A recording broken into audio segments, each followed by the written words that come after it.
Every time I do something with you, like Kris, I'm always impressed with your lighting setup. Hey, you got to rock it. Yours are good. Yours are It's good.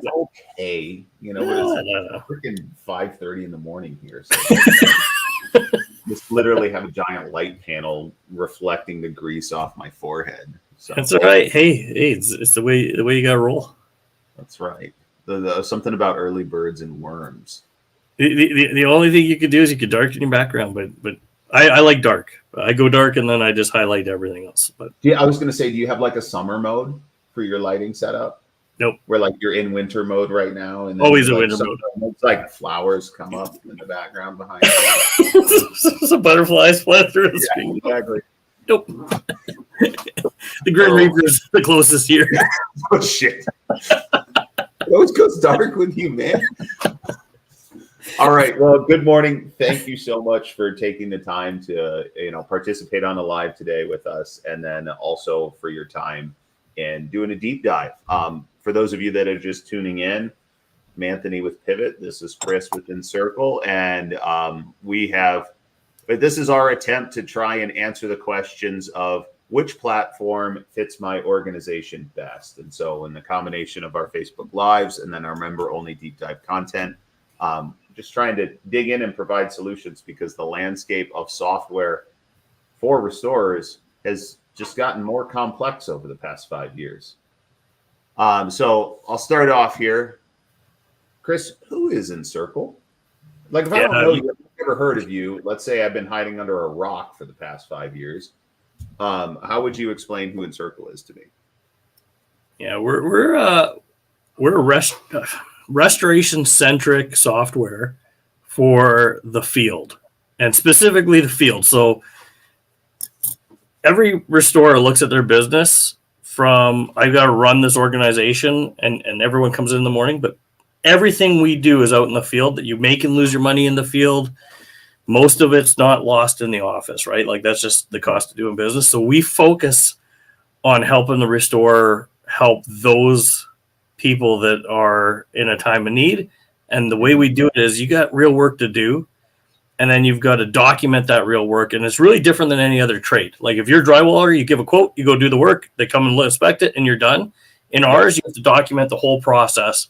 And so that's something that tradespeople or hands-on workers just aren't normally thinking about. They're thinking about the execution of work. Yeah. We had to put easy-to-use tools in their hands to get the information back to the office, because we serve a much different client than I think any other industry in the trades. And so it's a specialized tool for that, and that's what we do. I always used to say the thing that makes restoration different is the person we're working for usually isn't paying the bill. They're not paying the bill, and they don't see the value. Like, there's no value, there's no emotional value to what you do. It's a transaction. And it's no different than you buying milk. If you buy milk at one store and it's $1 less at another store, you buy milk there. But if you're drinking the milk, well, now you might buy the little bit more expensive milk that tastes a little bit better because it's you actually are experiencing it. And that's the reality, 100%. For sure. And then I don't even know the answer to this question. What's your role? Let's start with what's your title at Encircle, and then what do you actually do? So it's a good question. I don't even know what I actually do. Sometimes I'm vice president. Sometimes I'm vice president of strategic relations. Okay. My real role, the reason it's hard to put me in there is I'm the liaison from the industry technical side and field experience side within the company, and then work with trainers and other restorers to make sure that the product is right. But I also do the marketing. You'll see my face on everything.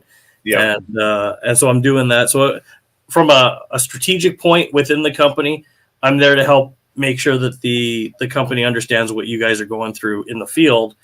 And then from an external facing, one of our core beliefs is that we give back to the industry. So you'll see me in standards or training or whatever we're doing there. That's more just that's my passion. So they allow me to follow my passion projects of helping and to give back to the industry has been so good to all of us, right? And then but yeah, within Encircle, put a hat on every department, and I touch it a little bit, but no one reports to me, so it's good. I got one manager who's pretty amazing and lets me do what I need to do in the industry. Nice, man. Nice. And then how did you get, like, where was the origin story? Everybody in restoration has a great origin story. Like, none of us were sitting in a sandbox at 9 years old, like, yay, I want to go suck water out of people's homes, right? We just kind of fall into it. What's yours? What's mine? I was a police officer, sheriff for about 4 years. I could see you being a cop. You got that, like, cop mentality. You got that asshole look. No, I loved it. I was actually having a ton of fun, and then a bunch of buddies of mine got into some elite departments. Their great marriages fell apart, and I come from a very, like, my family was awesome growing up, so it was one of those things that my dad had actually asked me. He's like, "Hey, are you willing to sacrifice that?" And I was like, no, I don't think I am. I'm not ready now, but at some point I want a family, a stable life, and made a decision. It just flew. Dad and I talked a month before. Someone came in and said, "Hey, do you want to do insurance fraud investigation?" And I'm like, well, I don't know. And they're like, well, your law enforcement is kind of the same. And then I was chasing around policyholders that were stealing for a bit, and but really what I was an independent adjuster, and I was working in the underwriting division, looking for grow ops, which was more like they just sold me on a story.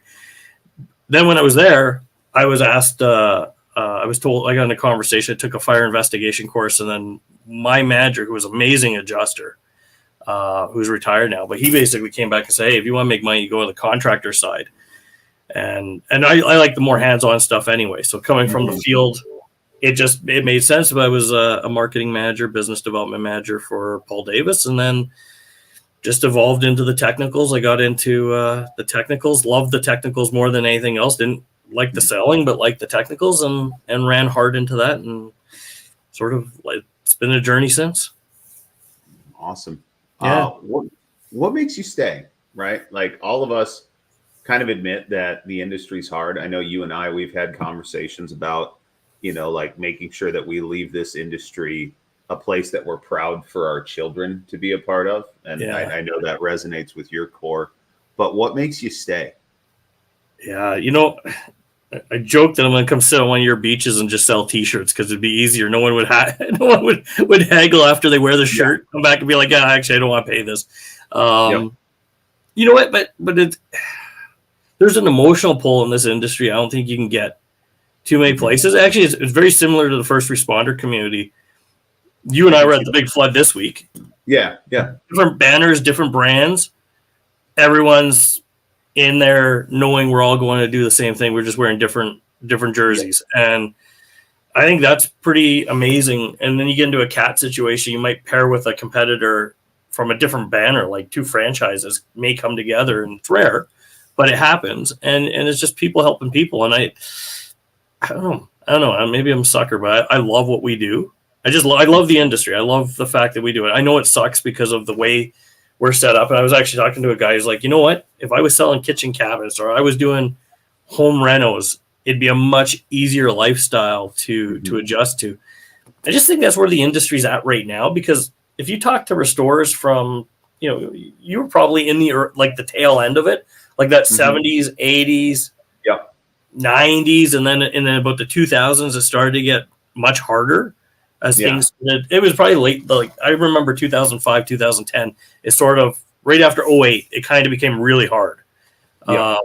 But before that, it was really enjoyable. I think we'll get back there. Like that's the hope, is that insurance companies are just money machines, right? Like they bring in premium, they got to pay out claims costs.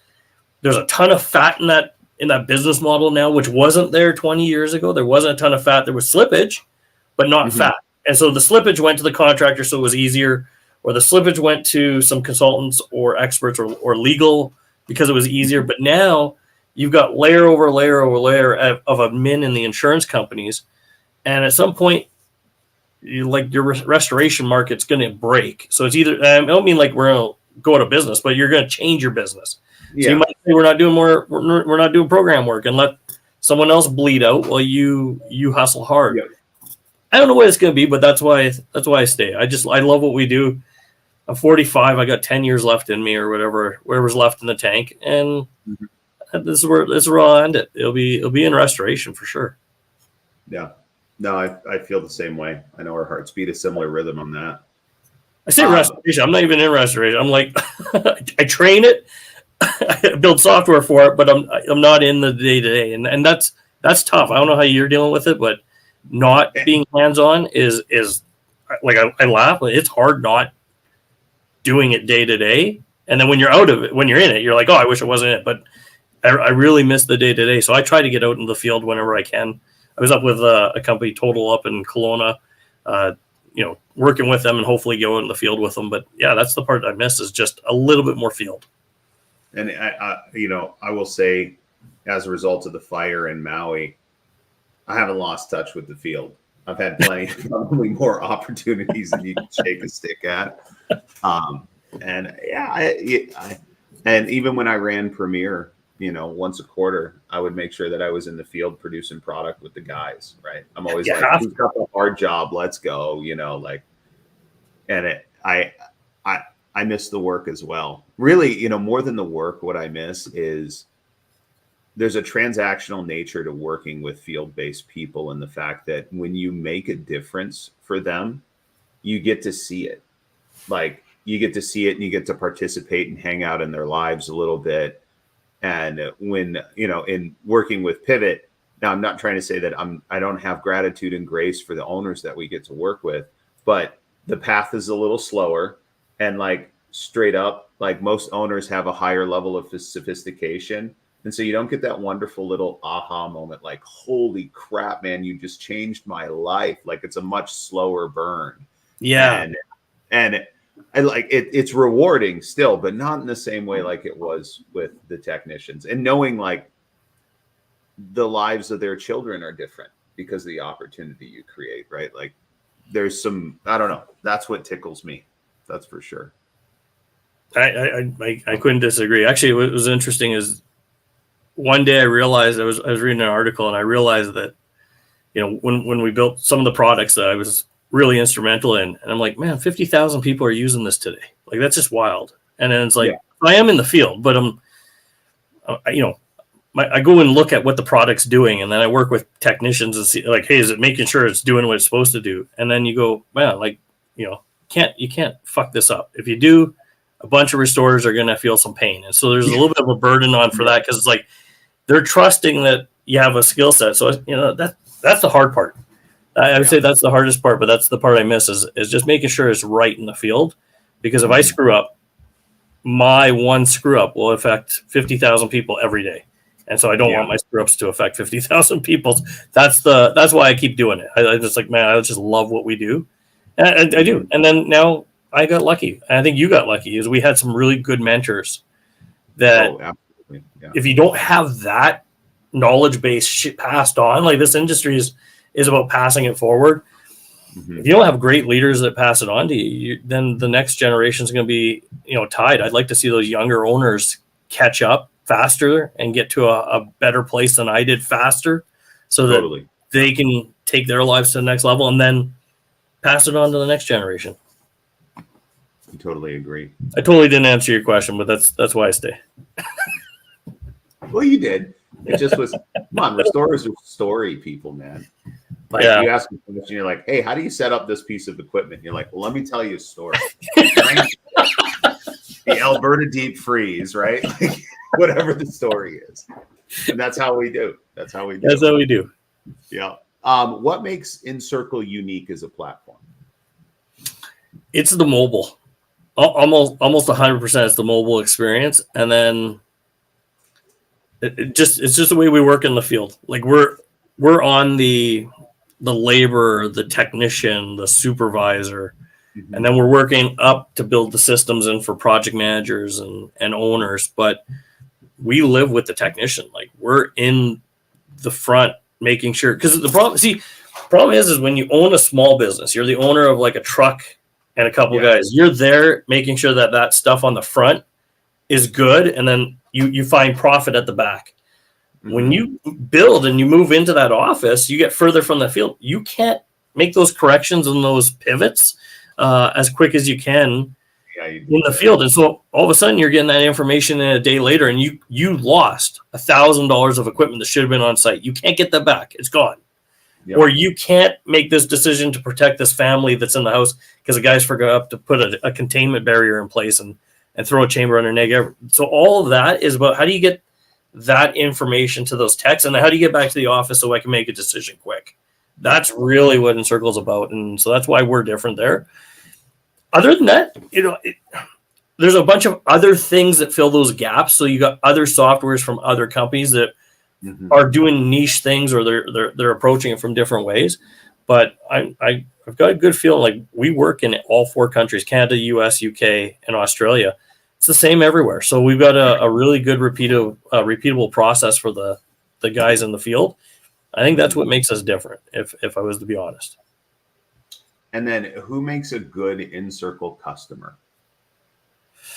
Like, there's those customers that are problematic. Like, we're just going to call it out, right? And like through the lens of a software provider, I know that the folks in our industry are probably below average on our ability to implement change in our businesses. And it might be because of the technical side, right? We just tend to be a little stickier there. But no, I don't think that's it. Side, like, who makes a good customer? You identify them, you're like, this is going to go well for them. Yeah. So I don't think it's that restorers are slow to do it. It's so technical. Like, the industry is so technical, so broad, and there's so much to learn. You're still trying to learn how to dry a building or clean a fire, and then you're throwing technology on top of it, and it's just a mindset. We call it the operator mindset in Encircle. So it's the ideal customer is someone who's like, you know what, I get we have to do the work. That's what is expected of us. But I also have to run a business and then make good decisions for my business. Like, I have to do what's right for the customer, do what's right for the insurance company, and do what's right for our company, which means don't take it at a bath, right? We're going to make some money. And then do what's right for our employees, which is to protect our employees or help them do the job. Well, that requires you to make sure that, your company's running solid. And if you're going to do that, then you have to make a commitment that you're going to put the energy into changing your business from pen and paper, changing your business to something that can take you to the next level and make you some real cash or real cash flow. And that, there's not all businesses are geared up for that. Some guys are in different mindset. They're in learning restoration mode, and they don't recognize that you can change your office processes and make that easier. Or they're just, hey, they're just dealing with life. They got behind the financial 8 ball and they're trying to dig out. Yeah, you got to make changes. But if you've lost that energy and you're not willing to do it, putting software in is going to make life a little bit more frustrating until you mentally get through there. So we're looking for operators. We're looking for people that are like dialed in on their business, dialed in on that they have to get efficient, not allowing the insurance companies to tell them what to do. They're going to make a good decision for their business and then build that business the way they want. Those guys, oh man, when you deal with them, they're just like that. Those are the hardcore restorers I'll hang out with every day. It's the guys that are sort of, come from a building background or another background that kind of dipping their toe in restoration. Really hard to work with them. Yeah. Okay. Well, that answers my next question. Like, who doesn't make a good Encircle customer? Who are the ones that you talk to and you're like, man, this is going to be rough if they say yes. So you want to hear something? Here's what's wild is you've got construction companies. They'll dip a toe in restoration because they saw something.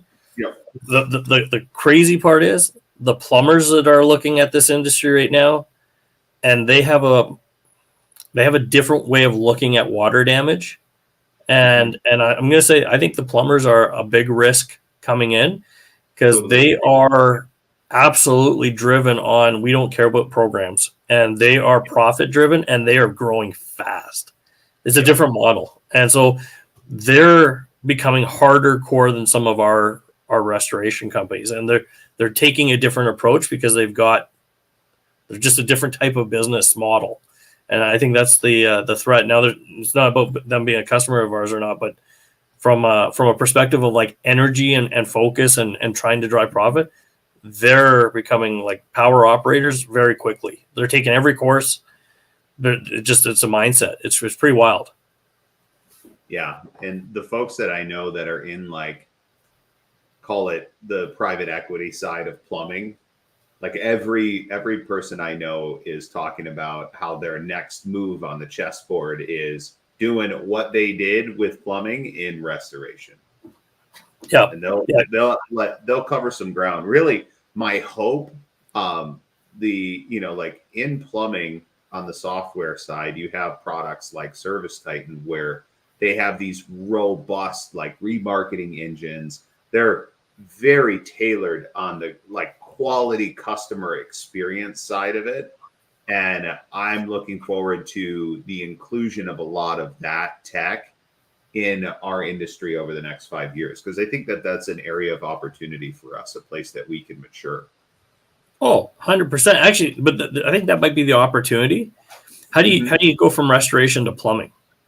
Like not just kind of, but like really do it, because we was talking about how do you become less dependent on TPAs or carriers.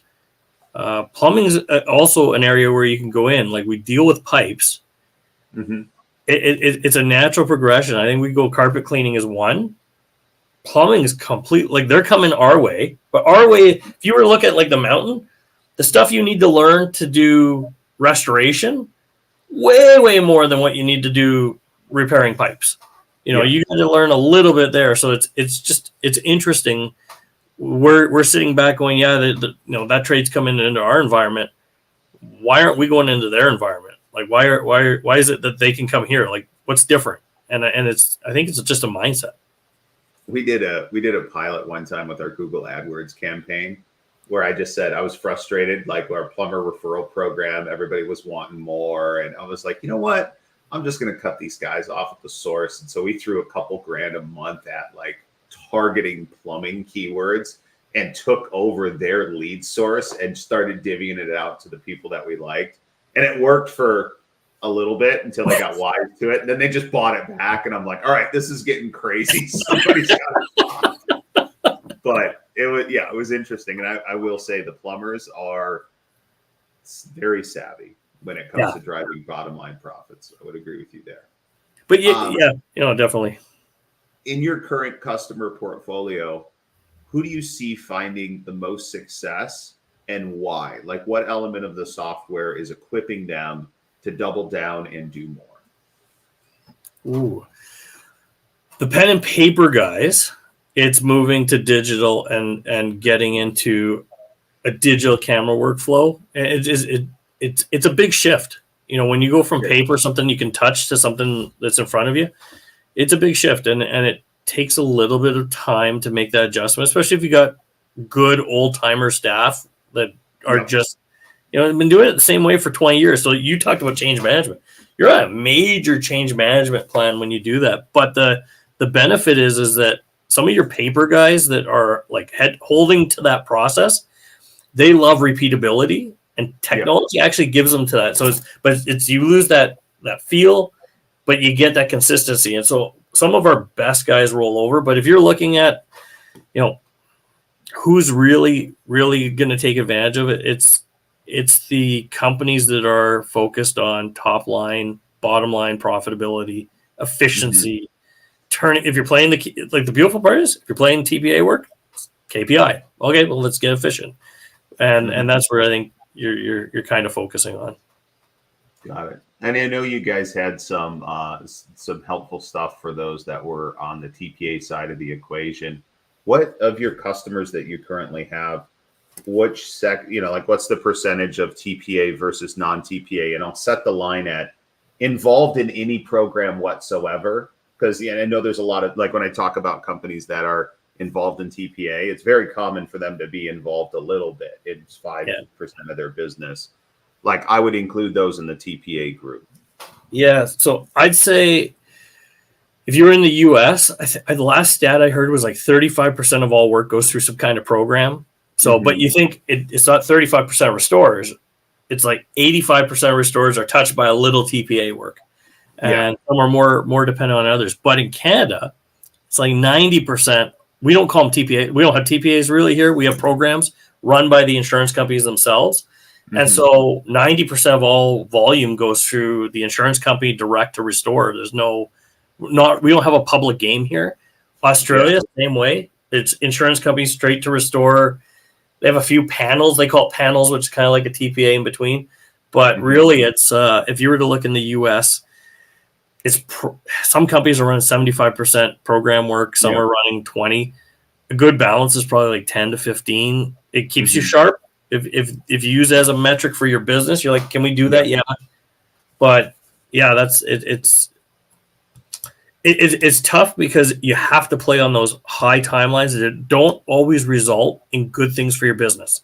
So just because you respond in 2 hours doesn't mean you're going to get a good customer service score.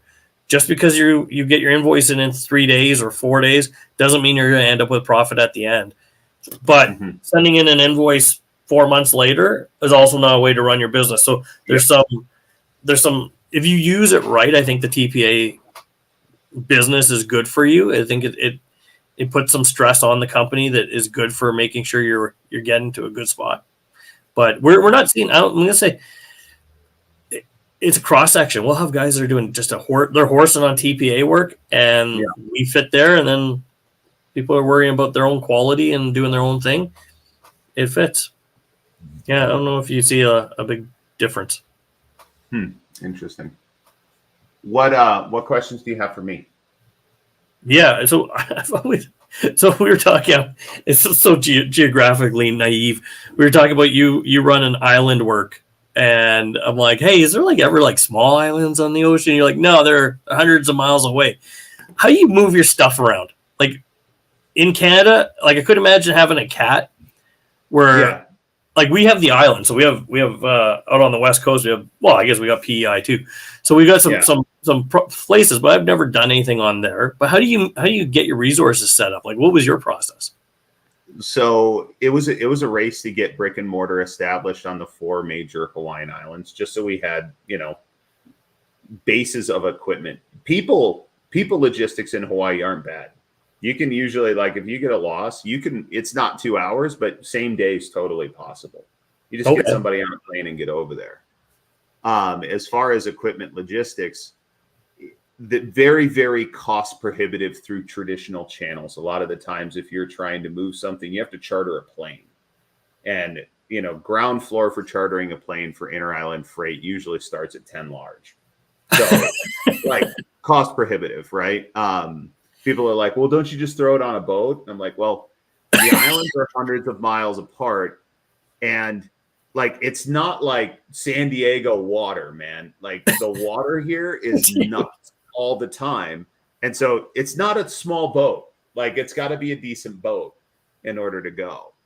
And so that, from Maui to Lanai and Molokai, there's one guy who does official charter stuff. But other than that, it's usually the unorthodox channels that we end up using. My old controller, her husband had a fishing boat. We'd be like, bro, can you move this equipment from here to here? And you get to fish on the way home. So give us it's old school. And that would work out. The other thing, and I talked about this at the big flood too.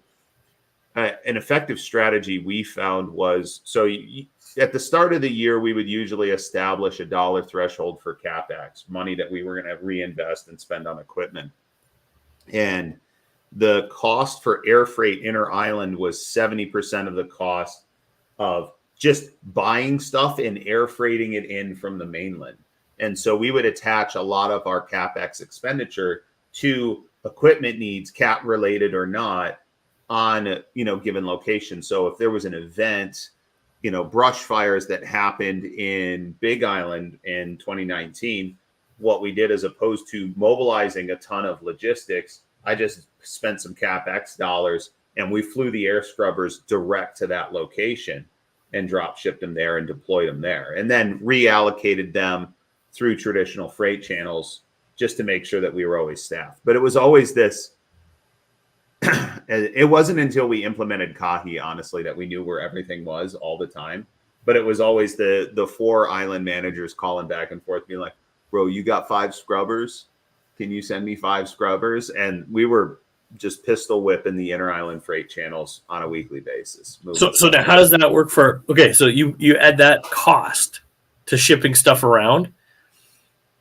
How are you profitable, or is that built into the island economy? you don't do it often enough for it to be that critical. You basically you do it when the need is so great that it justifies the cost. Right.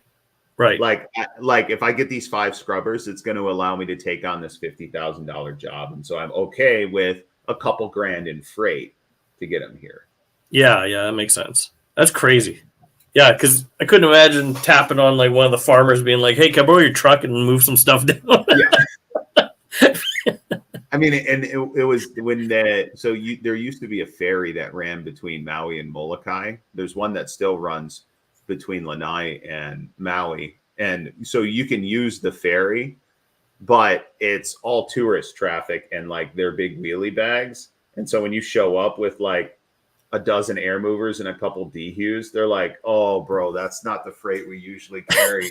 And so you always equip the guys with a couple crisp $100 bills, and you're like, just style the ferry guys out. And usually they let you get away with murder. Like you can pass the ferry. But, you're rolling in with a dozen DUs and just and like 2 rolls of poly, like a bunch of stuff, because once you get to Molokai, man, there's like a tiny little bodega Ace Hardware, and that's it. Like there's nothing there. And they're out of razor blades 2 out of 4 days of the week. Like, you're like, "Hey, do you have any poly?" They're like, "No, we haven't had any for a week." Yeah. Do you want to bring you some? Yeah. And so that's it. And quite often, like if it was critical, like a Matterport camera or something like that, it's just easier to fly somebody somewhere with it as opposed to like putting it on any sort of logistics channel. Yeah. Like if you can carry it on an airplane, just buy the ticket. That's awesome. It's just totally different world, right? I did a restoration on an ice road, so you and I live in different worlds where I had truck and trailer and cut across 4 feet of ice to get out to an island to do some work, and then bring a generator out there because there's no power and dry out a building. So yeah, a little different world we live in. Yeah, it definitely is. But I will say the logistics always kept it interesting, right? Like once you start playing the game and you get good at the game, it's a fun game to play. Yes. Yeah. I agree. Awesome. Yeah. Well, hey man, thanks so much for taking some time and hanging out with me today. Do you have any closing thoughts? No, you know what? I'm looking forward to it. I'll hang out with you again next week. Sounds great. Thanks, Kris. All right, guys. Have a good one.